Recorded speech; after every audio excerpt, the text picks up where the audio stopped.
The Great Hall of the Galactic Concord stretched for nearly a mile in every direction.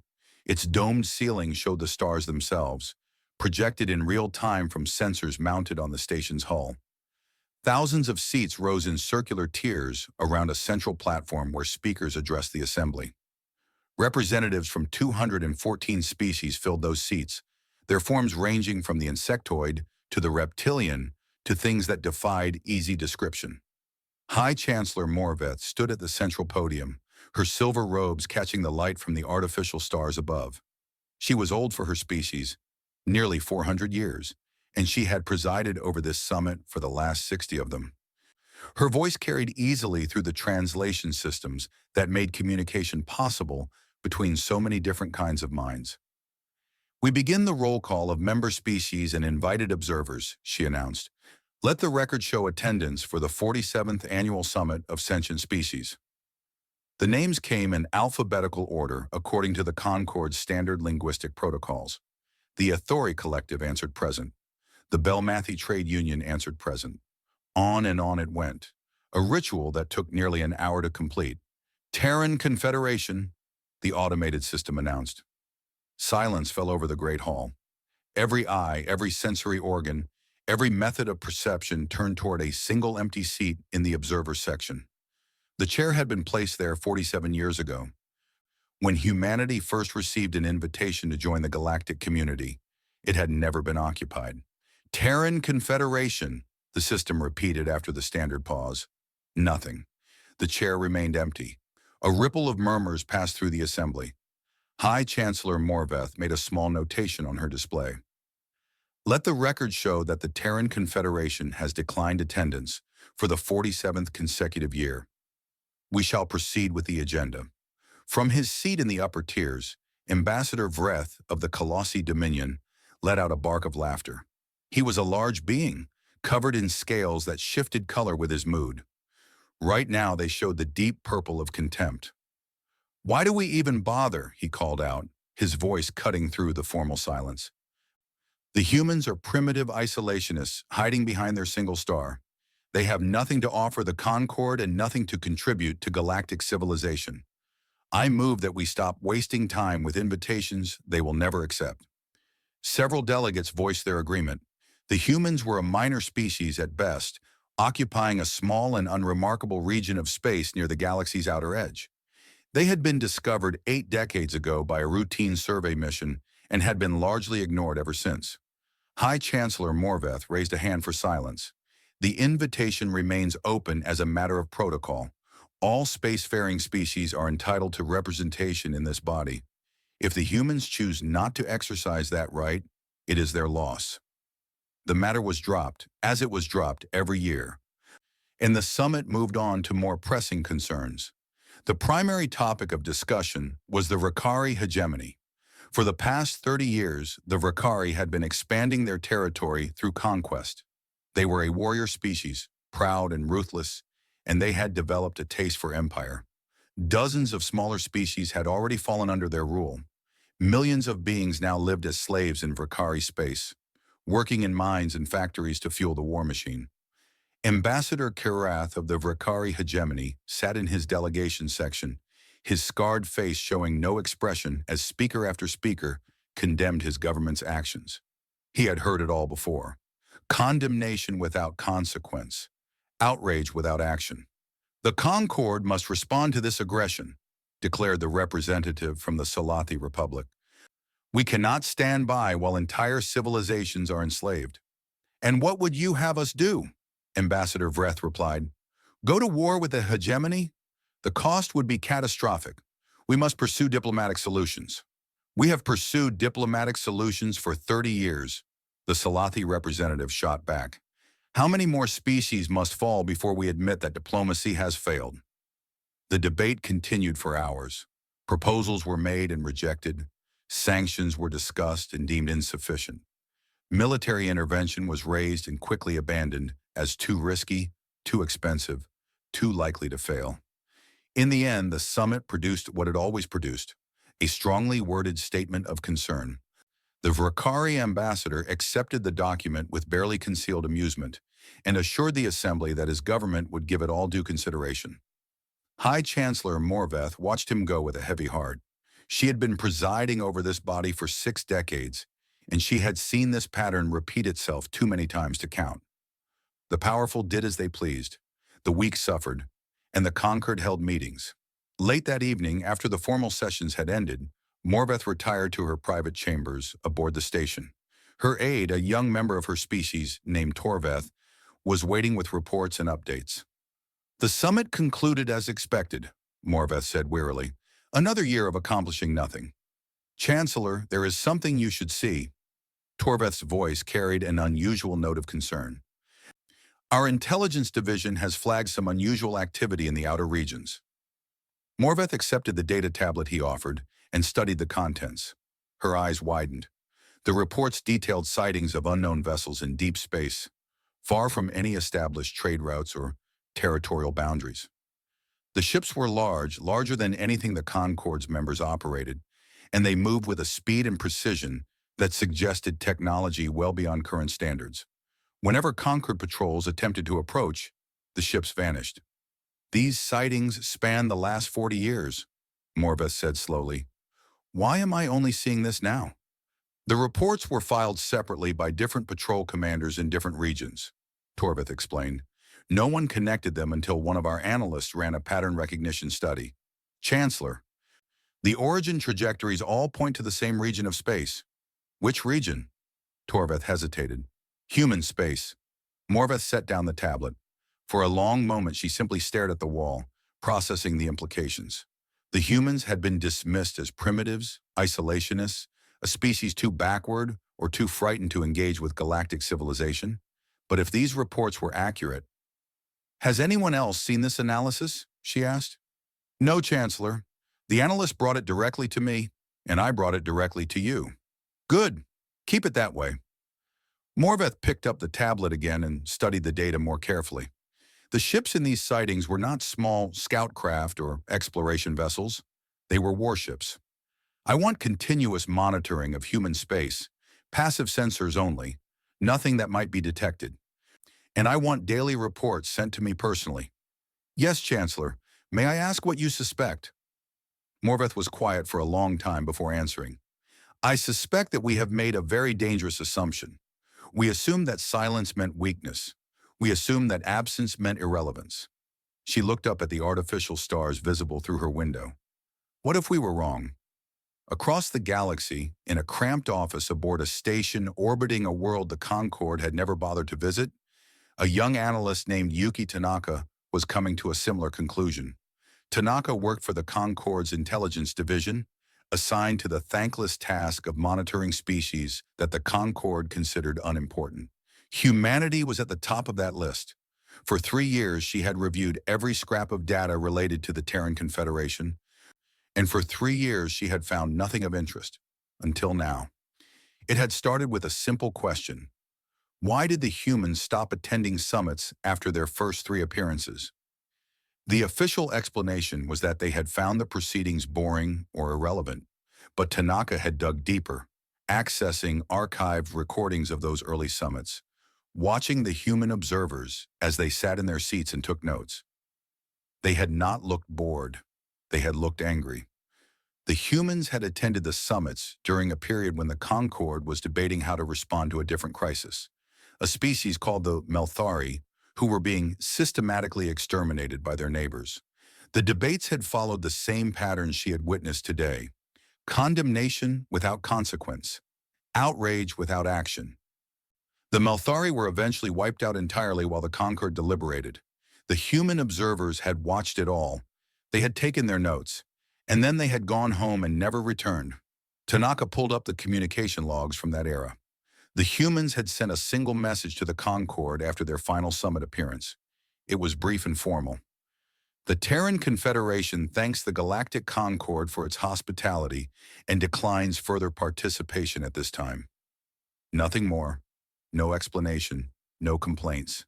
Just silence. 80 years of silence. Tanaka leaned back in her chair and thought about what she had learned.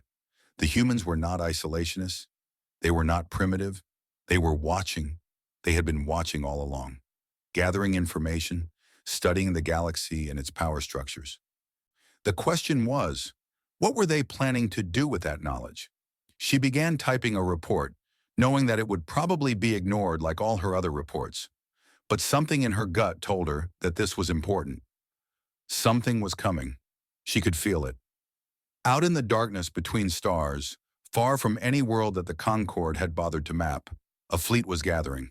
1,000 ships hung in the void, their running lights dimmed, their crews waiting in disciplined silence. They had been waiting for a long time. Soon they would wait no longer. Admiral Chen Wei stood at the observation window of the Prometheus, watching the stars in silence.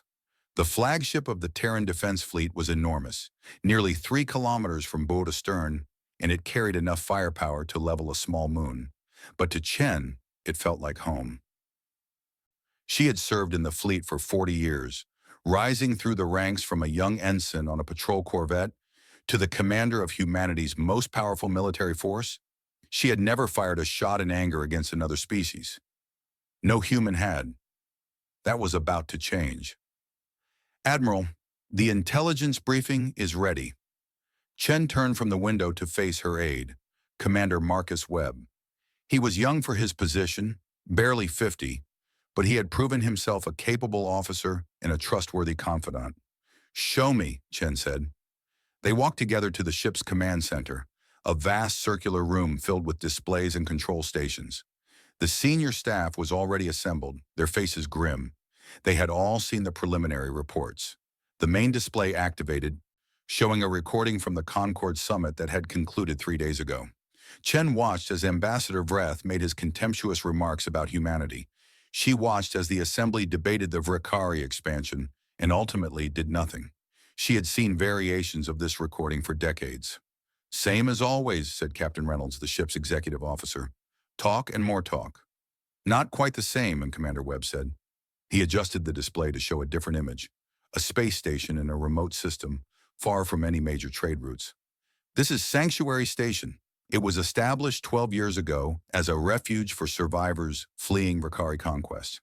Currently, it houses approximately 50,000 beings from 30 different species." Chen knew about Sanctuary Station. Humanity's intelligence network had been tracking it since its founding. It was one of the few places in the galaxy where the victims of the hegemony could find safety. "The Vrikari have found it," Webb continued.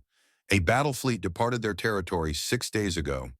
Based on their trajectory, they will reach Sanctuary Station in approximately 18 hours. The room fell silent. Everyone understood what a Vrikari fleet would do to a station full of refugees. There would be no mercy. The survivors would be killed or enslaved, and Sanctuary Station would be destroyed as a message to anyone else who might try to help the hegemony's victims. "What is the Concorde's response?" Chen asked, though she already knew the answer. "The Concorde has called an emergency session to discuss the situation. Based on past patterns, they will debate for several days before issuing a statement of concern. By which time 50,000 people will be dead." "Yes, Admiral." Chen looked around the room at her officers. These were people she had served with for years, people she trusted with her life. They had all trained for this moment. They had all accepted that it would eventually come. But knowing something was coming and facing it directly were very different things. "Before we proceed," she said, "I want to remind everyone why we are here. I want to make sure we all understand what we are about to do." She walked to the center of the room, where a holographic display showed the territory of the Terran Confederation, a small cluster of stars near the edge of the galaxy. It looked insignificant compared to the vast empires that dominated galactic politics. 80 years ago, a Concorde survey ship discovered our planet. We were just beginning to explore beyond our own solar system. We were young and naive, and we were excited to learn that we were not alone in the universe. Chen touched the display, and it expanded to show the broader galaxy. They invited us to join their civilization. They showed us the wonders of the Concorde, the great stations and the trade routes, and the alliance of hundreds of species. We sent observers to their summits, eager to learn how such a diverse community could work together in peace. The display changed again, showing archive footage from those early summits. What we learned broke our hearts. We saw a civilization that had convinced itself that injustice was acceptable if the cost of stopping it was too high. We saw powerful species exploit weak ones while the Concorde looked away. We saw entire populations condemned to slavery because no one was willing to take risks to save them. The footage showed the Melthari crisis, the debates that went nowhere, the species that died while the galaxy watched. The Melthari were exterminated while the Concorde held meetings. 12 billion beings wiped from existence, and the Concorde did nothing except express its deep concern. Chen paused, letting the weight of that history settle over the room. Our leaders made a decision. We would not join a system that permitted such horrors. We would not lend our legitimacy to an alliance built on comfortable indifference. But we also knew that we were too weak to challenge the existing order. If we spoke out, we would be dismissed or crushed. So we stayed silent, said Captain Reynolds. We stayed silent, Chen agreed. But we did not stay idle. The display changed to show humanity's hidden infrastructure. Shipyards carved into asteroids, research stations concealed in gas giant atmospheres, training facilities scattered across a dozen moons. All of it built in secret, all of it invisible to Concorde sensors. For 80 years we prepared. We studied every species in the Concorde, learned their technologies, identified their weaknesses. We built a fleet that could challenge any power in the galaxy. And we watched. The display showed decades of intelligence gathering, Rakari atrocities documented in horrifying detail, slave markets and death camps and conquered worlds. We watched the Rakari conquer and enslave. We watched the Concorde do nothing. We recorded everything, waiting for the moment when we could finally act.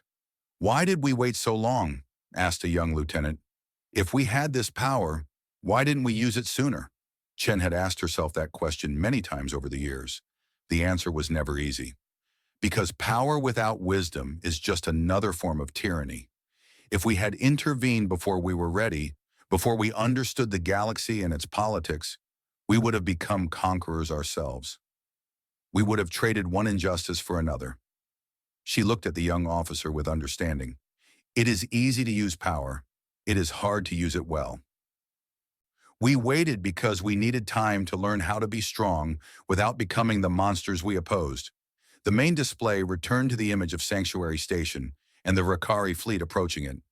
50,000 people will die in 18 hours unless someone acts. The Concorde will not act. They never do. Chen straightened to her full height. Today, humanity acts. Today, we show the galaxy what we have become. Not conquerors, not tyrants, protectors. She turned to her communications officer. Signal the fleet. All ships to combat readiness. We jump in 12 hours. Admiral, the entire fleet? The officer's voice carried a note of surprise. That's over 1,000 ships. I am aware of our numbers, Lieutenant. Yes, Admiral, signaling now. Across the void in hidden anchorages scattered throughout human space, ships came to life. Engines warmed, weapons charged, crews reported to their stations. 1,000 vessels, each one a marvel of engineering that the galaxy had never seen, prepared to reveal themselves. Chen returned to the observation window and watched the stars. Somewhere out there, 50,000 refugees huddled in fear, waiting for death to come. They did not know that help was on the way. They did not know that humanity had been watching them, caring about their fate, preparing for this moment. Commander Webb joined her at the window. Admiral, once we do this, there's no going back. The galaxy will know what we are. They will fear us. Let them, Chen said quietly. Fear can be useful, but I hope they will also understand. Understand what? That we did not build this fleet to conquer. We built it to protect. Every ship, every weapon, every soldier exists for one purpose: to stand between the innocent and those who would harm them. She paused. The galaxy has had empires. It has had alliances built on mutual profit. What it has never had is a guardian. And that's what we are? Chen smiled, but there was no joy in it. That is what we have chosen to become. Not rulers, not masters, guardians. She turned to face Webb directly. In 12 hours, we will save 50,000 lives, and then we will face the consequences of revealing ourselves. The Concorde will demand explanations. Some species will see us as a threat. Others will try to use us for their own purposes. How do we handle that? One step at a time. First, we save the refugees. Then we tell the galaxy who we are and what we stand for. After that, she shrugged. After that, we see what kind of future we can build together. The hours passed slowly. Chen reviewed battle plans, consulted with her captains, and tried to rest when she could. Sleep did not come easily. She kept thinking about the moment of revelation, when 1,000 human warships would appear out of nowhere and change the galaxy forever. Finally, the countdown reached 0. "All ships report ready," Commander Webb announced. "Fleet is prepared to jump." Chen took her seat in the command chair and looked around the bridge one last time. Every face showed determination. Every officer was ready. "Signal the fleet," she said. "Execute jump."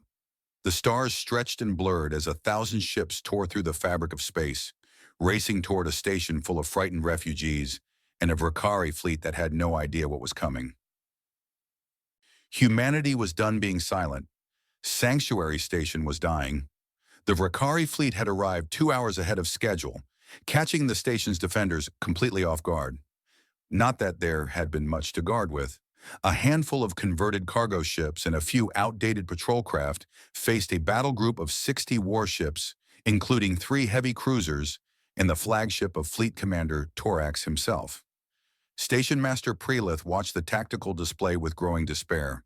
She was old, her scales faded to a dull gray, and she had seen too much death in her long life. She had founded Sanctuary Station 12 years ago as a place where refugees could find peace. Now it would become their tomb. "The Vakari are demanding our surrender," her communications officer reported. "They say they will accept the station's population as property of the hegemony." Slavery. That was what the polite language meant. 50,000 beings who had already lost everything would now lose their freedom as well. "How long until conquered response?" Prelith asked, though she knew the answer. "The emergency session is still in progress. No resolution has been reached." Of course not. The Concord would debate while her people died. That was how things worked in this galaxy. The powerful did as they pleased, and the weak suffered. "Tell the Vakari we need time to consider their terms," Prelith said. "Buy us as many minutes as you can." It would not matter. Minutes would not change the outcome. But minutes might let some of the children reach the escape pods. Minutes might let a few families say goodbye. On the bridge of the Vakari flagship Dominance, Fleet Commander Torax smiled at the station's pathetic attempt to delay. He was a veteran of a dozen conquests, and he had learned to enjoy these moments. The fear of the weak was almost as satisfying as their eventual submission. "They ask for time," his communications officer reported. "Give them 10 minutes, Torax said. "Then begin the assault. I want this finished before the Concord grows a spine." His officers laughed at the joke. The Concord growing a spine was about as likely as stars going dark. Torax settled into his command chair and watched the tactical display. Sanctuary Station hung in space like a wounded animal, surrounded by his fleet. In an hour, perhaps less, it would be over. The refugees would be sorted, the useful ones sent to work camps, the rest disposed of. Another victory for the hegemony. "Commander," his sensor officer said suddenly, "I'm reading something unusual." "Define unusual." "There are energy signatures appearing at the edge of the system. Many of them. I don't recognize the pattern." Torax frowned and looked at the display. His sensor officer was right. Something was happening at the system's outer boundary, beyond the range of detailed scans. The signatures were strange, unlike any fold space emergence he had ever seen. "How many contacts?" he asked. The sensor officer's face went pale. "Commander, I'm reading over 1,000 individual signatures." "That's impossible." "I'm confirming now." The officer's hands moved frantically over his console. "Commander, they're resolving. Ships, 1,000 ships, incoming at high speed." Before Torax could respond, space itself seemed to tear open. Points of light blazed across the void as vessel after vessel dropped out of fold space in perfect formation. The ships were huge, far larger than anything in his fleet, and they moved with a precision that spoke of technology beyond his understanding. "What is this?" Torax demanded. "Whose ships are these?" "Unknown design, Commander. No matches in our database." The sensor officer's voice shook. They're surrounding the station. They're surrounding us. 1,000 ships formed a sphere around Sanctuary Station, their weapons trained outward toward the Rakari fleet. Torax had never seen anything like it. No power in the galaxy could field such a force. No power in the galaxy had ships this advanced. His communications console activated with an incoming transmission. "This is Admiral Chen Wei of the Terran Defense Fleet." The voice was calm, controlled, and spoke perfect galactic standard. Torax felt something he had not experienced in years: fear. "We are not here to negotiate," the voice continued. "We are not here to join your debates. We are here because 50,000 people will die if no one acts. If Rakari commanders, you have 10 minutes to withdraw from this system. Your ships will not be harmed if you comply. This is your only warning." The transmission ended. Torax stared at his display, his mind racing. Humans, the primitive species that had been hiding at the edge of the galaxy for 80 years. The species that everyone dismissed as irrelevant. They had built this? "Commander, what are your orders?" Torax looked at the 1,000 ships surrounding his fleet. They were beautiful, in a terrifying way, sleek and deadly and clearly built for war. If the humans had wanted to destroy his ships, they could have done so already. Instead, they had offered a warning. For a moment, Torax considered retreat. Survival was more important than pride, and only a fool fought against impossible odds. Then he thought about what retreat would mean. The hegemony did not accept failure. If he returned home with his fleet intact but his mission incomplete, he would face execution. Better to die in battle than in disgrace. "All ships, attack formation," he ordered. "Target the nearest human vessels. Show these primitives what the hegemony does to those who interfere with our conquests." His officers hesitated. Several of them looked like they wanted to argue. But discipline held and the Rakari fleet began to move. On the bridge of the Prometheus, Admiral Chen watched the Rakari ships maneuver into attack position. She had expected this. The Rakari were proud, too proud to surrender without a fight. It was going to cost them. "All ships, weapons free," she said. "Disable. Do not destroy. I want those crews alive." The battle began. It lasted 4 minutes and 23 seconds. The human fleet moved with perfect coordination, every ship knowing exactly where to be and what to do. Their weapons were something the galaxy had never seen: precision beams that could target individual systems without damaging the rest of a ship. Engines went dark, weapons arrays went silent, shield generators overloaded and shut down. One by one, the Rakari ships went dead in space. Not destroyed, disabled. Their crews were alive, their hulls intact, but they could not fight and could not flee. The dominance was the last to fall. Torax watched in disbelief as his ship's systems failed around him. His weapons would not fire. His engines would not respond. Even his communications were jammed. Then a new transmission came through. "Fleet Commander Torax," Admiral Chen's voice said, "your ships have been disabled. Your crews will be detained and returned to your government after processing. Your wounded will receive medical care. But your conquest ends here." The channel closed. Torax sat in the darkness of his dead bridge and tried to understand what had just happened. His fleet, 60 warships strong, had been defeated in less than 5 minutes. The humans had not even suffered a scratch. What had they been doing for 80 years? On Sanctuary Station, Perlith watched the tactical display with tears running down her face. The Rakari fleet was dark, disabled, surrounded by human ships. Medical shuttles were already launching from the human carriers, heading toward the crippled Rakari vessels to treat their wounded. "Station Master," her communications officer said, "we're receiving a transmission from the human flagship." "Put it through." A human face appeared on her screen. A woman, older, with gray hair and calm eyes. "Station Master, this is Admiral Chen Wei. Sanctuary Station is safe. We will be deploying humanitarian support vessels to assist with any needs you may have. Please do not be alarmed by our presence."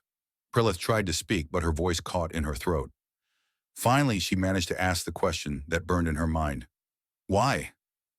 Why did you help us?" Admiral Chen smiled, and there was genuine warmth in it. "Because someone had to. Because we could. Because this is what we believe in. But you owe us nothing. We are not your people. Today you are, Chen said simply. Rest, station master. You are under our protection now.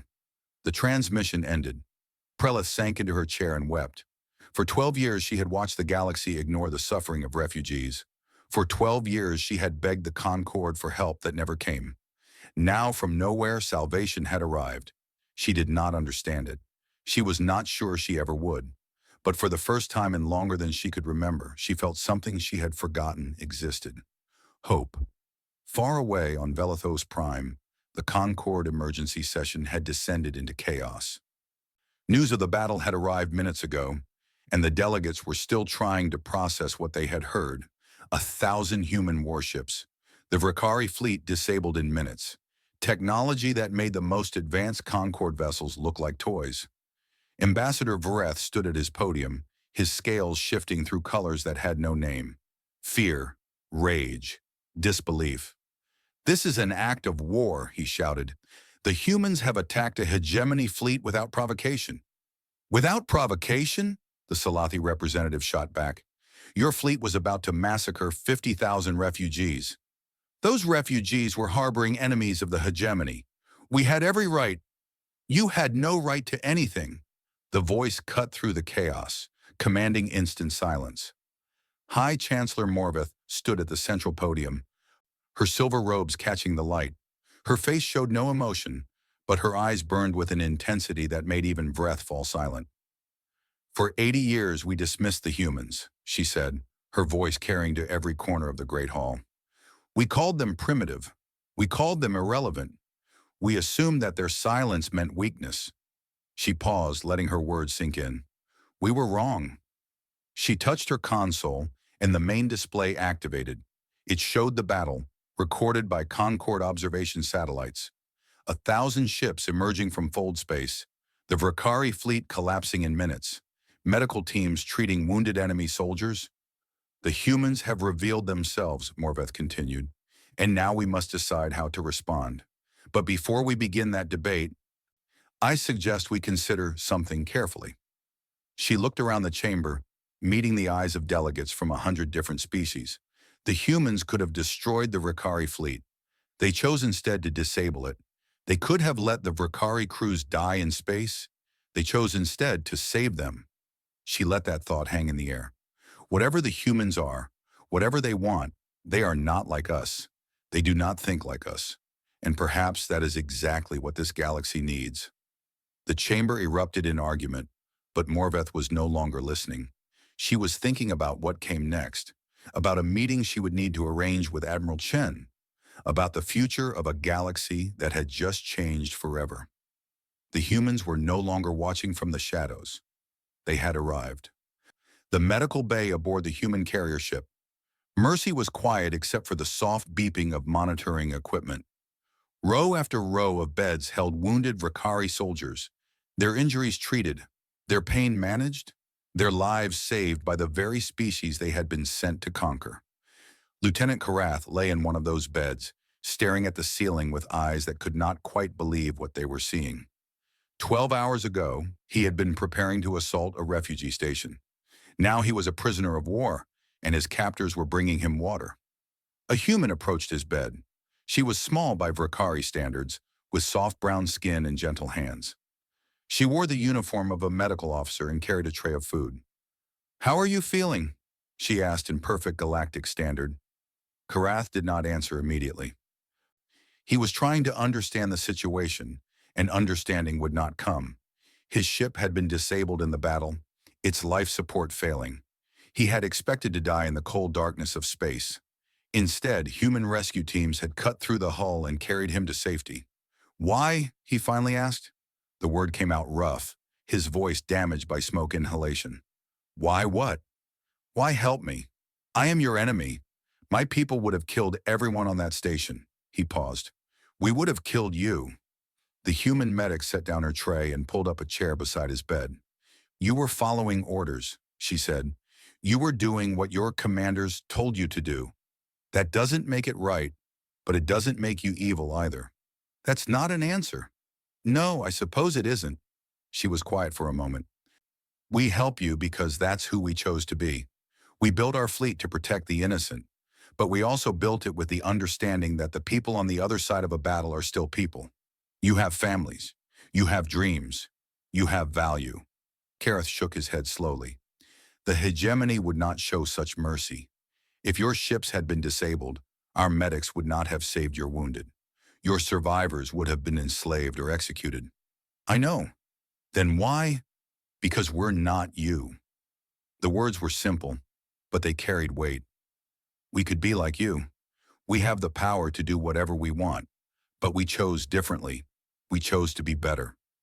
Kareth was silent for a long time after that.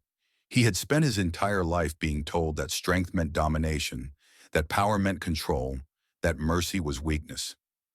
Now he was lying in a bed on an enemy ship, being cared for by people his culture had taught him to despise, and everything he thought he knew was crumbling. "What will happen to us?" he asked finally. "You'll be held until negotiations are complete, then returned to your government. No one will be harmed. No one will be forced to do anything against their will." She stood and gestured at the tray she had brought. "Eat something. You need to recover your strength." She walked away to check on other patients, leaving Karath alone with his thoughts and a bowl of warm food that smelled surprisingly good.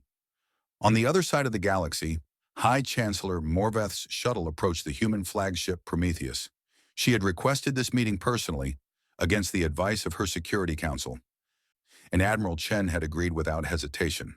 The shuttle bay of the Prometheus was enormous, large enough to hold a dozen Concorde vessels.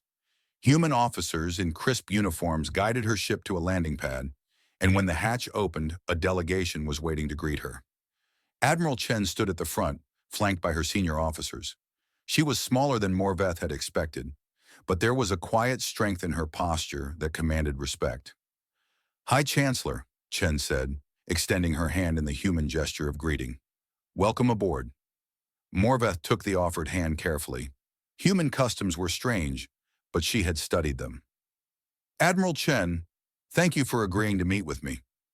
The conquered deserves an explanation. After 80 years of silence, I imagine you have questions? More than you can imagine." Chen led her through the ship's corridors to a private conference room. The walls were lined with windows that looked out on the stars, and a simple table occupied the center of the space. No guards, no weapons, just two leaders, facing each other across a table. "Ask your questions," Chen said. Morveth sat down and organized her thoughts. She had prepared for this conversation for days, but now that the moment had arrived, she found herself uncertain where to begin. "Why did you hide?" she asked finally. "Your technology is clearly superior to anything in the Concorde. You could have dominated galactic politics from the beginning. Why stay silent?" Chen smiled, but there was sadness in it. "We attended your summits 80 years ago. We watched how the Concorde operated. We saw debates that went nowhere while people died.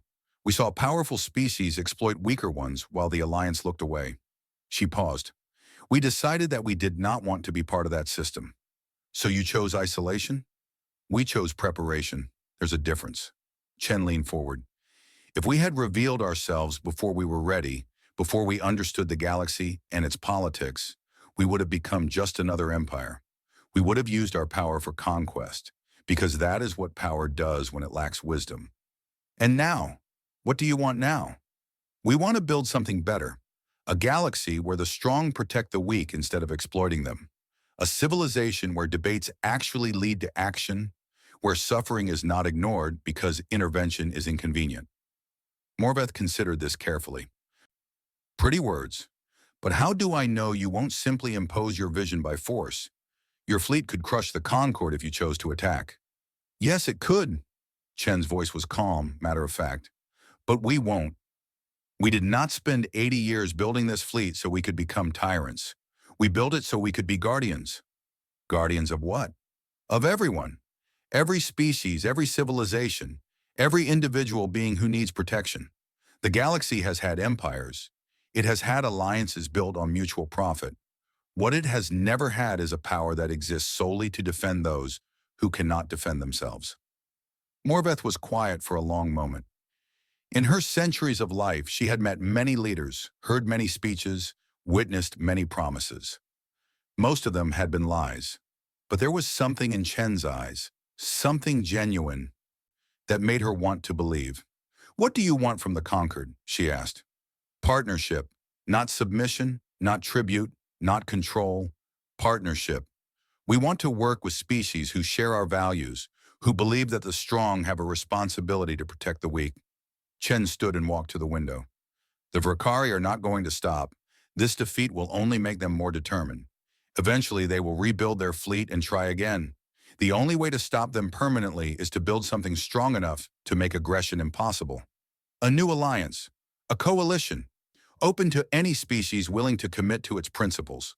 Humanity will be one member among many, not the ruler. We have no interest in governing anyone but ourselves." Morveth rose and joined Chen at the window. The stars stretched out before them. Countless points of light representing countless worlds, countless peoples, countless possibilities. "There are those in the conquered who will never accept this," she said. "They will see you as a threat, no matter what you say. I know. They will have to make their own choices. We will not force anyone to join us, but we will not allow anyone to continue the old patterns of exploitation either. The days of standing by while innocents suffer are over." That sounds like an ultimatum. Call it a statement of principle. We have chosen what we will and will not tolerate.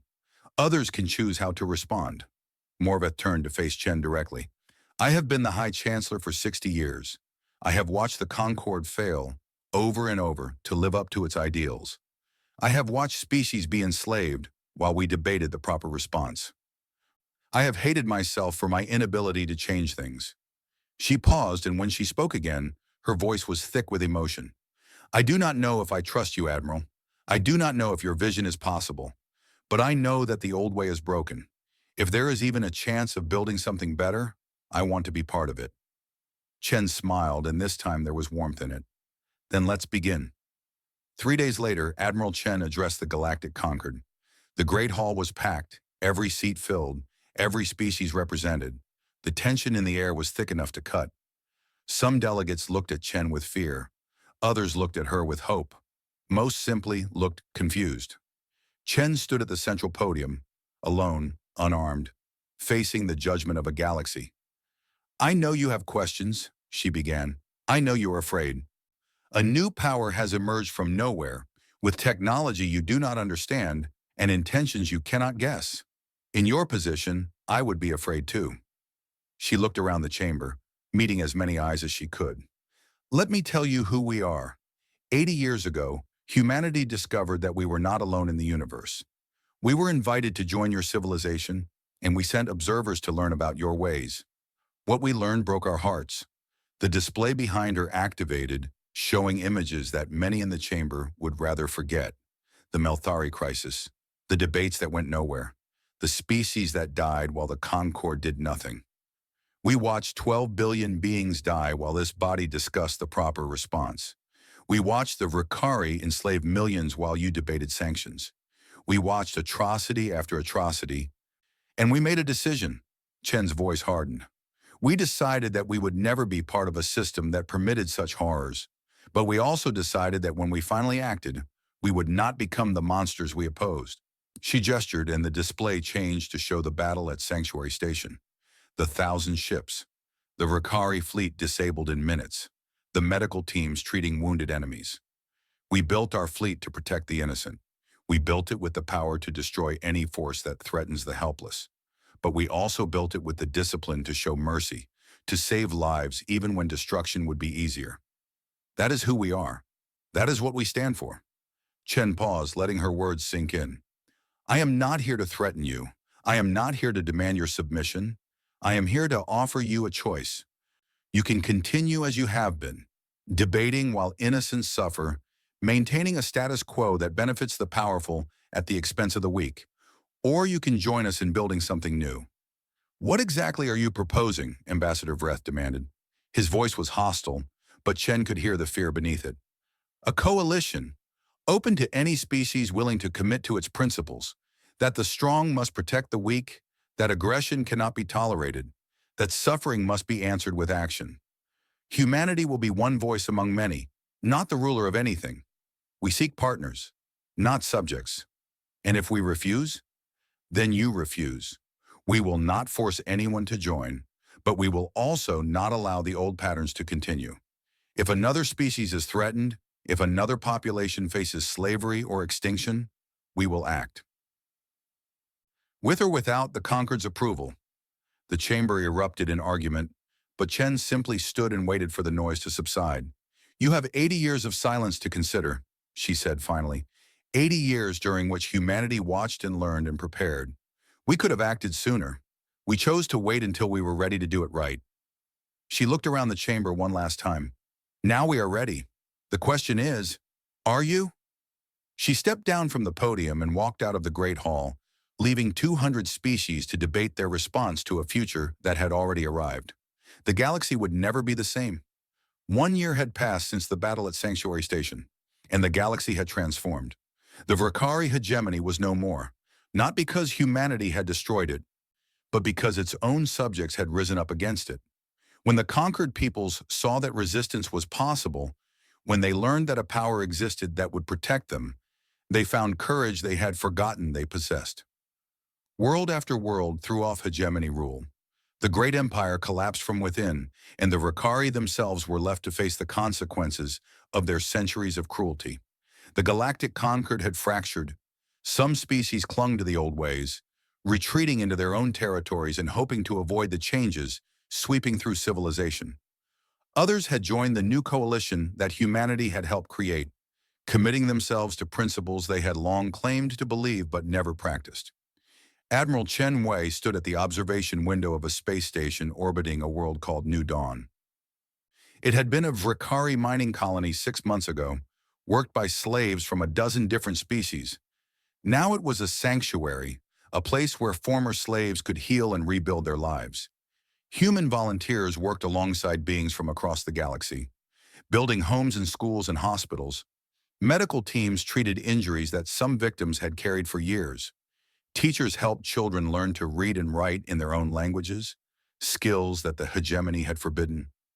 Commander Webb joined Chen at the window. He had aged in the past year. They all had. Building something new was harder than tearing something old down. The Salathi Republic has formally joined the coalition, he reported. That brings our total membership to 47 species. Good. What about the holdouts? The usual. Ambassador Vreth is still trying to rally opposition, but no one is listening anymore. The Colossi Dominion is more concerned with internal politics than external threats. Chen nodded. She had expected resistance, and she had prepared for it. What she had not expected was how quickly things would change once the first barriers fell. There's something else, Webb said. Former Fleet Commander Torax has requested an audience with you. He's been released from detention and returned to Vakari space, but he says he has something important to discuss. That was unexpected. Torax had been the commander of the fleet that attacked Sanctuary Station. His capture had been one of the key moments of the battle. What does he want? He didn't say, but he traveled here personally to make the request. Chen considered for a moment. Bring him to my office. Let's hear what he has to say. 30 minutes later, Torax entered Chen's private office. He was thinner than he had been a year ago. His scales faded, his bearing diminished. Defeat had changed him in ways that went deeper than the physical. Admiral Chen, he said, his voice formal but respectful. Thank you for agreeing to see me. Former fleet commander. Chen gestured to a chair. Please sit. Torax sat heavily, as if the weight of his past was pressing down on him. For a long moment he simply stared at his hands, gathering his thoughts. I spent my entire life believing in the hegemony, he said finally. I believed that strength was the only virtue, that power existed to be used, that the strong had the right to rule the weak. I killed for those beliefs. I conquered for them. I enslaved innocent beings because I thought it was the natural order of things. He looked up at Chen. And then you defeated my fleet in 4 minutes without killing a single one of my soldiers? You captured me and treated my wounds. You fed me and gave me water and spoke to me as if I was a person instead of an enemy. You are a person, Chen said simply. That's just it. I didn't understand that. I didn't understand that enemies could be treated with dignity, that victory didn't require cruelty, that power could be wielded with compassion. Torax shook his head. In your prison, I had nothing to do but think. I thought about every slave I had taken, every world I had conquered, every atrocity I had committed in the name of the hegemony, and I realized that I had wasted my entire life serving a lie.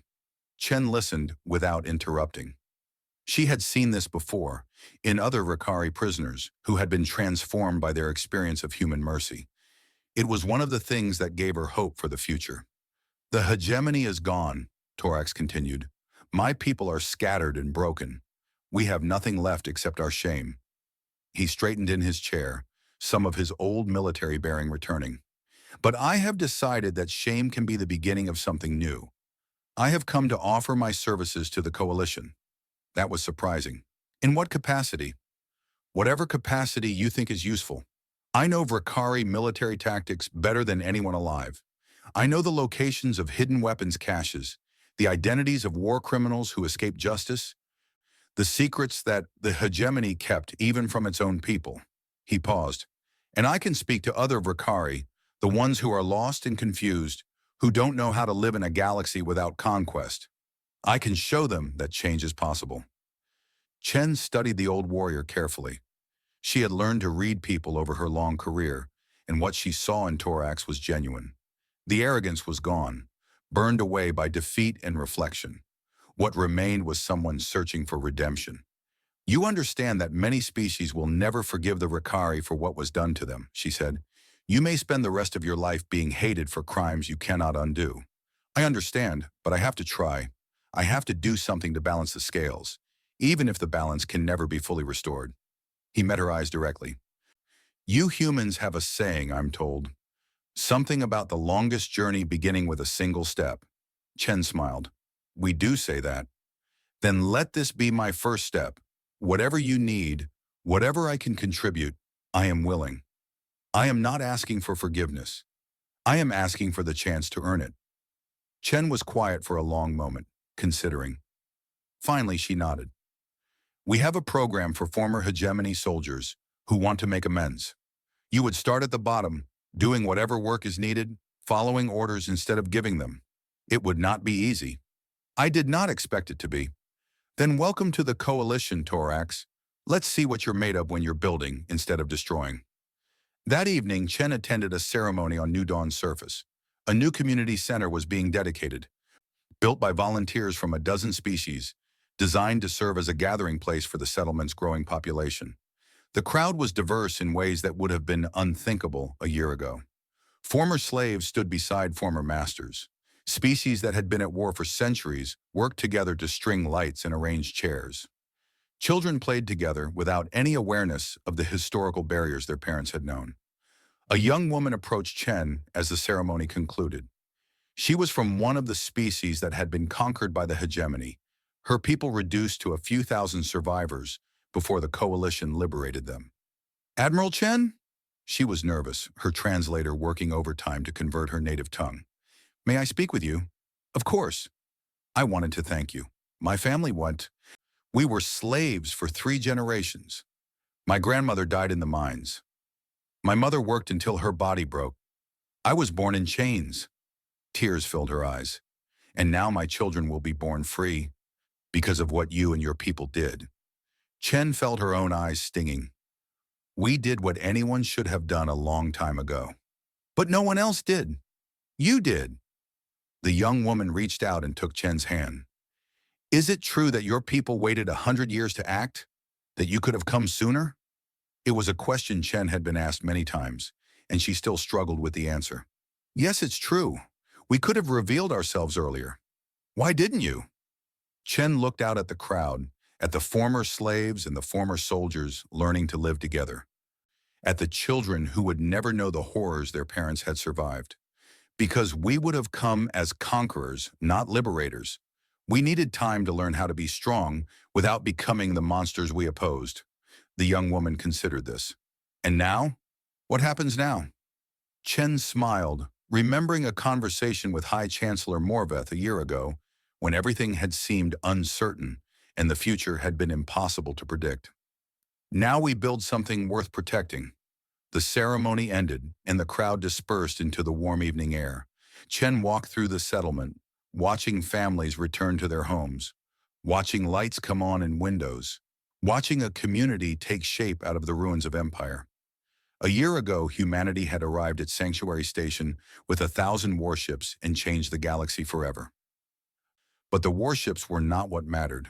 What mattered was what came after.